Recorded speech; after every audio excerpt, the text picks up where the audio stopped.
there's this heightened surrealism about it, where there's things that they would never happen, but you kind of just embrace it and go for the ride. Oh, okay. So, don't be one of those assholes who are like, oh, she fell off a cliff, how is she walking? No. Yeah. Or, I don't know. Weird things. You just gotta go along with the ride. Take the ride. Yeah.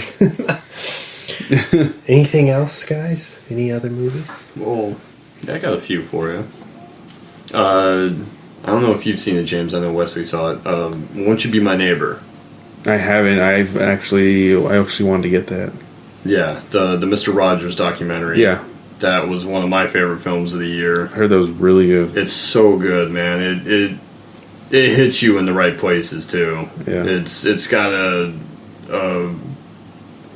bunch of parts that really touch your heart, and the ending especially.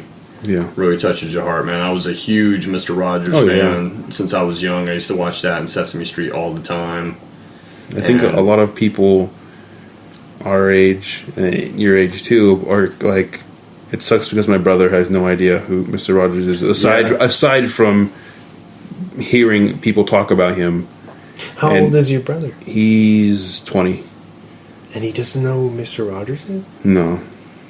Weren't they still playing reruns? They might still play reruns. I think he left in like 2000, like around, I think they were done before 9/11. Yeah. And then he came back and did, a couple of specials like after that and everything.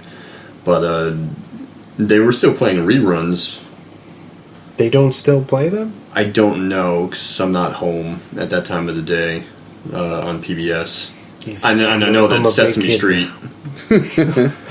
No, I would still watch Mr. Rogers, but I know Sesame Street moved from PBS to HBO. So, PBS doesn't play Sesame Street anymore. Which is weird, because Sesame Street and Mr. Rogers made sense, because they were on public broadcast. Yeah. And now it's funny. Sesame Street's on a paid network. Wow. But it's so good, man. It made me really emotional, especially at the time that I watched it with what was going on with me and in my life and everything. So I can't recommend it enough, and I love Mr. Rogers. And when people ask me, like, oh, you don't believe in this or you don't believe in that, I'm like, no.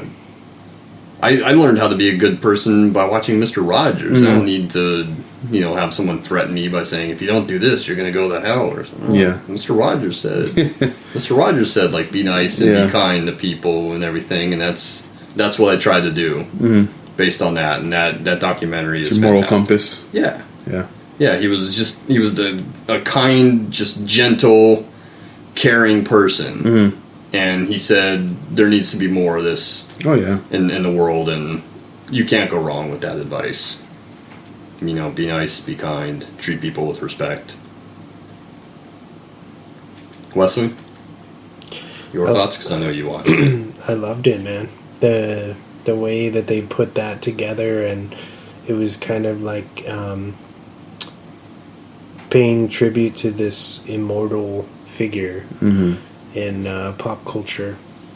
And it's interesting to see the kind of lasting effect that he's had on because it went through a few generations, right? Yeah, because he started out like in the 60s. It's just, it's mind-boggling how someone can be. It was where he's like the perfect human being or whatever. It's pretty weird, but in a good way. Yeah. I have his pop figure. Really? They have one? Yeah, he's holding the trolley. That's cool. I forget where I found that. And I bought it, and Susie was like, you like Mr. Rogers? And I was like, oh, I love Mr. Rogers. Nothing wrong with Mr. Rogers. Mr. Rogers is great. Alyssa always brags that, he taught me how to tie my shoes. Yeah? Yeah. So, yeah. I think you can pick that up it should be a good price by now. I think it's on Amazon. I know it's on Amazon. To stream? To stream, and you can buy the Blu-ray too. Okay. But yeah. Nice. What else you got for us, Chris? I don't know if you guys have seen it yet. I know when I sent you something last week or a couple weeks ago, Wesley, I know you watched like part was Mission Impossible Fallout. Oh yeah. I want to see that movie so bad. I just haven't got to see it. It's, I think, the best action film of the year, and the best action film in a couple of years. Okay. You know, stuff like John Wick and Mad Max and everything, or Fury Road. Those have been great action movies, and I think a lot of people wouldn't consider Mission Impossible to be like one of the better action movies or better franchises out there. Yeah. But they're all pretty solid, and Fallout is most likely my favorite of all of them. Okay. I'll always have a soft spot for the original Mission Impossible. Yeah. Because that was more like what the TV show was. But over the years, it's kind of progressed into this great action franchise. And Fallout's, it's super good. I know the main reason I wanted to see it was because of Henry Cavill. And he's very good in the movie. Yeah, okay. I sent Wesley an article that was talking about Mandy a few weeks back. And I think it had the video of this insane like bathroom fight. Yeah.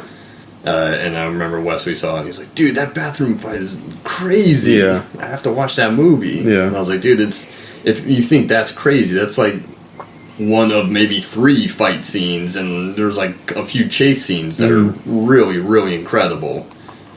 Just that choreography and stuff. I don't know. I hadn't seen anything quite like that in a while. So, that movie, Tom Cruise is in his mid-50s. And doing crazy shit. He's still doing it. Yeah, he's pretty... You got that Steelbook, right? I got the Steelbook for Christmas yesterday. Yeah, that's right. Nice. I was pretty excited because I really wanted it. And I knew that they had a Steelbook version of it at Best Buy. So I asked for that for Christmas and got that. Nice. Would you say that's the best of the entire franchise? I think so. Okay. I think so. If you haven't seen some of them, I would say definitely watch Rogue Nation, which is the one before it, because it's almost a direct sequel Oh, okay. to Rogue Nation. And there's a crazy, unbroken, long take of a Halo jump. Oh, nice. That's pretty awesome. Yeah. That apparently was real. That was actually him jumping in there, really right? did it. Yeah. Which is nuts. I don't know how a movie studio insures that. I was going to bring that up right now. Like his insurance policy on like when he signs on to movie, at least Mission Impossible movies, it's probably through the roof. He's a producer on them, so maybe he's like, I don't need this. Yeah, maybe he says, hey, I'm a producer, so if you want me to make this movie, this is what I do. Yeah. But it's nuts. That was another one I told you. Black Klansman was one I saw multiple times in the theater, and Mission Impossible was one of them for sure. Yeah. That I saw multiple times in the theater. Nice. Fallout. I do want to buy that. So They throw this dude through a fucking mirror, and he still gets up. he's like, hey, what's up? It's wild, man.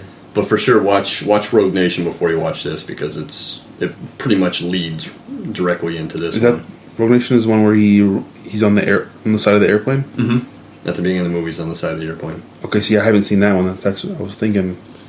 Okay, I gotta watch that one. Yeah, it's not. You're not gonna like be totally lost. Yeah, but a lot of characters and plot lines from Rogue Nation carry over into this one. Okay. Plus, it's got Angela Bassett, and you guys know that I have a soft spot for Angela Bassett. Nice. Zing. Yeah. Strange Days, my recommendation last week. That's right. Because of Angela Bassett. What else you guys got? I don't know, man.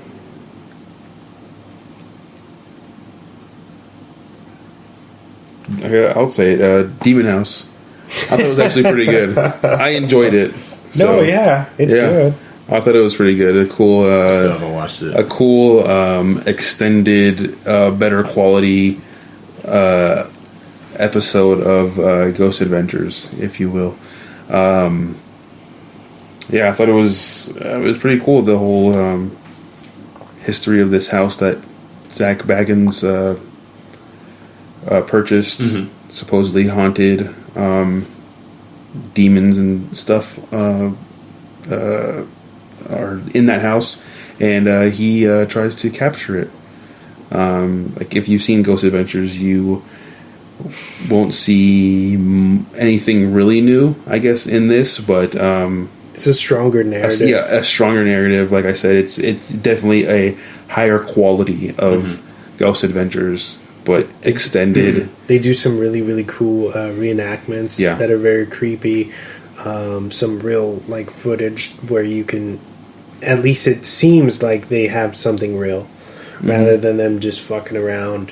Whoa! Something touched my shirt. This was like them doing, like, coming back to, you know, what was that first, like, pilot episode? It's like the early episodes. The first, or it's like a movie. Like, the documentary that they did that got them the TV show. Yeah, it felt like that, where they had something. They were on a mission, you know what I mean, and it gets pretty crazy. Yeah, whether it's real or completely true or not, I don't know if if you believe in these type of things, but check it out. It's entertaining, if to say the least. They tell you not to watch it right as it starts. Yeah, they're like, please, if you watch this, you will be. You could possibly be possessed. Yeah, there's like, literally this scrolls across. Warning.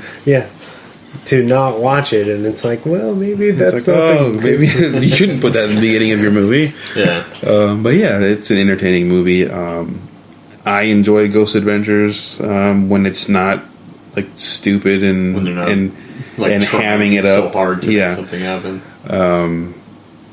But yeah, we like watching that stuff at home. Jordan likes watching that stuff at home, which is pretty weird. It's pretty. He loves watching that stuff. He's like, he'll be like, Daddy, put on, you know, with the spirit box of the. That's what he says. He'll like put on, and they'll go like that, like he's holding something, and I'm like, okay. But yeah, I think it's good. So watch Demon House if you want to, if you're not too scared of ghosts and stuff. It's on my Amazon list. Yeah, I think it's streaming on Amazon. I think it's on Netflix now too. Oh really? Okay, I think it is. I can't believe you didn't like Sharp Objects, dude. Amy Adams is very good. She's very good in it. But it was like 8 hours worth of like a 3-hour story. And it dragged on. Shots fired. It dragged on, man. I'm sorry. I wanted to like it. And I'm watching, and I'm just like, oh, is something going to happen? Something interesting going to happen, because nothing interesting is happening. So you felt that a lot of the stuff that was going on was filler? Is that true?